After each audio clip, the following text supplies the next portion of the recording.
Hello guys, this is Sharvesh and I'm here to present my operating system's digital assignment 1. So here's an article about Windows 10 21H1 release from thetechrepublic.com. So let's take a look.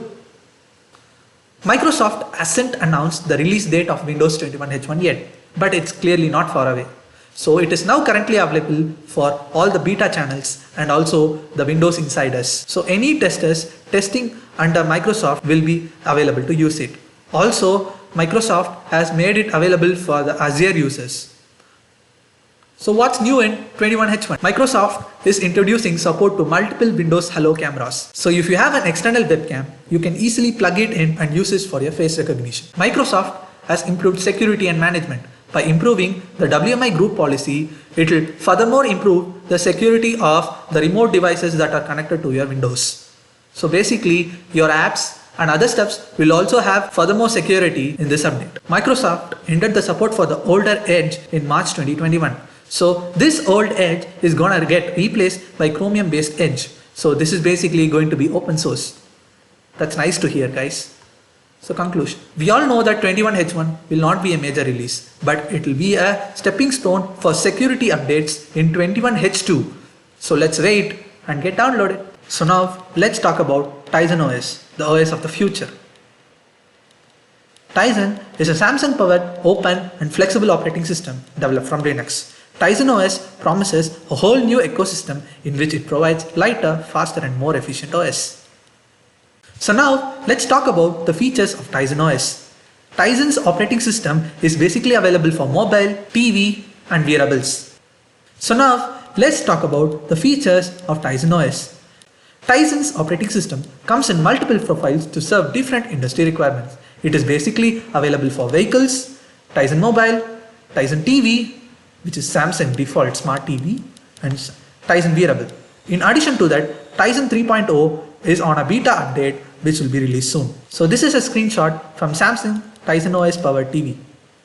Recent reports show that Tizen improves booting time over Android by 48% and saves power consumption by 17%, reduces app time by 22% and does wonders on internal memory optimization. I am personally a Samsung user and it's really great, guys. With Tizen, a device manufacturer can begin with one of those profiles that I talked about, whether it is like a wearable or a TV, and modify it to serve the user needs.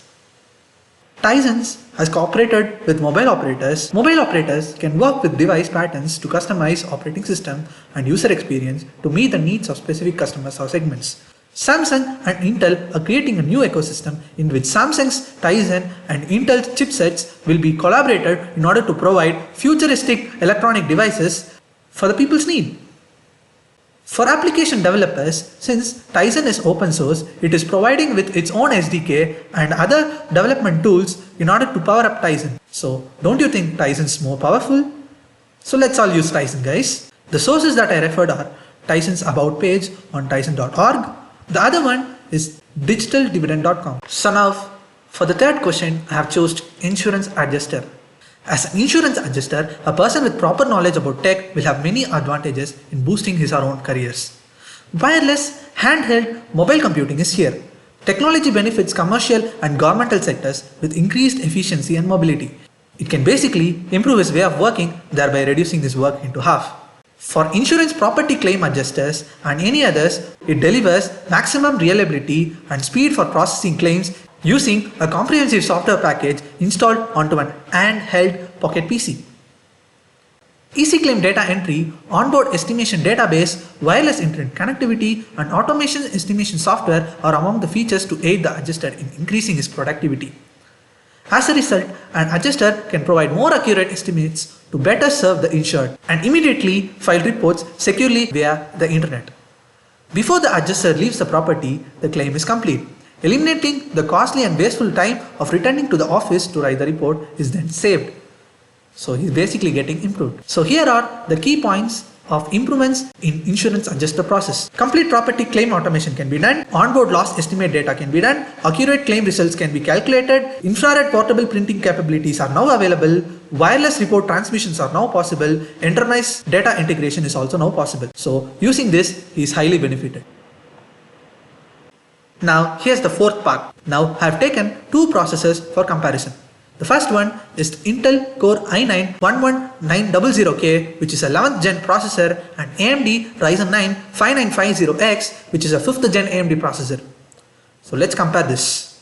The frequency for the AMD processor is 3.40 GHz, and for Intel processor it is about 3.50 GHz. The Turbo 1 core for AMD is 4.90 GHz, for Intel it is 5.30 GHz. AMD has 16 cores and Intel has 8 cores. Architecture for AMD it is Zen 3, which is called as Vermeer, and for Intel it is Rocket Lake. The L2 cache for AMD 8 MB and for Intel it is 4 MB. LT cache for AMD is 64 MB and for Intel it is 16 MB. Cache for AMD is always high. The size technology for the AMD processor is 7 nanometer and for Intel it is 14 nanometer. Intel is quite big here. The socket used by AMD is AM4 and for Intel it is LGA1200. The TDPL1 is 105 watts for AMD and 125 watts for Intel. Intel is a bit high here, which is disgusting. Intel comes with its own integrated graphics, which is Intel UHD Graphics 750 for this particular processor, and AMD doesn't have an integrated processor. Now let's see the advantages and applications of this Intel Core i9 processor. It is the most powerful in Intel Core line. Intel claims its i9 processors as one of the most powerful and advanced processors that it has manufactured. The current baseline model starts with 10 core configuration. More processing cores fundamentally translates to better overall performance. Each core adds more computing power to overall press heavy tasks to include extensive video editing, 3-dimensional rendering and intensive gaming, and among others, it is quite powerful. We all know Intel is a premium processor for premier devices. Intel markets this particular range of processors to its enthusiastic level user. Really rich, right? These enthusiasts are really willing to pay higher amounts for this performance. In a way, these segments also provide a testament to the usability and reliability of the computer hardware. Manufacturers has included the Core i9 processor for their top-notch devices. The MacBook Pro is the best example, followed by the Asus ROG gaming laptops. Intel claims its Core i9 processors as the next generation processors. It is highly advanced for gaming, it provides high resolution and also multitasking, video and audio editing and extensive and simultaneous use of resource intensive applications. Intel is quite powerful here. Now let's talk about the disadvantages of Intel Core i9. To be honest, it is a overkill for most computer users. Any day-to-day user will never prefer Intel i9 since it is more costlier. Remember, this processor is for high-level enthusiastic user.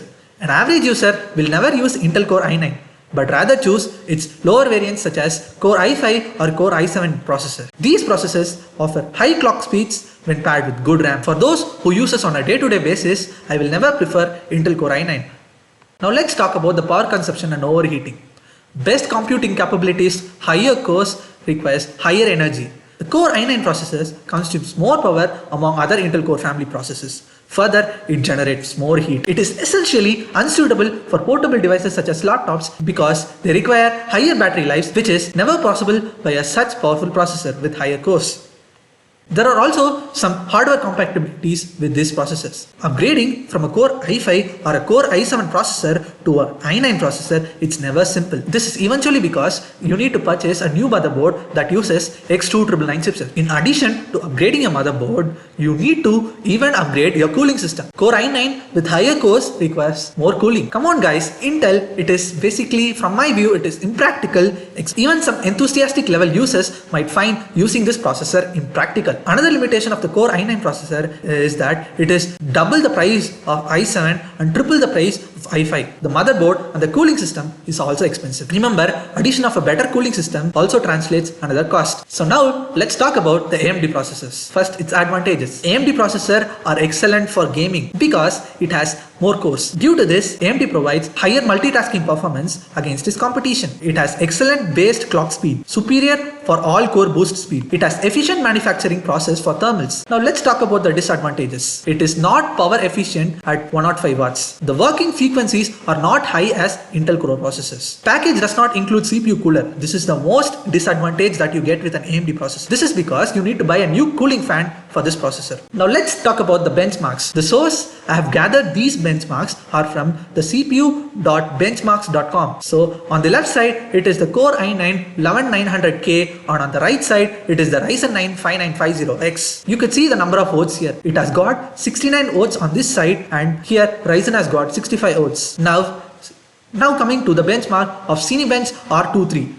Running on single core, this AMD Ryzen 9 processor performs a little bit slower compared to this Intel. Now this is my favorite part, guys. Let's come to the benchmarks for futuristic games like CSGO, which offers about 308 EFPS on AMD and 318 EFPS on Intel. The Grand Theft Auto 5, which is my favorite, offers about 109 EFPS on AMD and 108 EFPS on Intel. The Overwatch provides about 146 EFPS on AMD and 142 EFPS on this particular Intel processor. And what not? PUBG. Let's come to this. It offers about 147 EFPS on AMD, which is better than Intel that offers 133 EFPS. And Fortnite, which is a fast-paced game, offers 136 EFPS on AMD and 121 EFPS on Intel powered processor. So guys, this is my digital assignment 1. I would like to thank everyone for supporting me.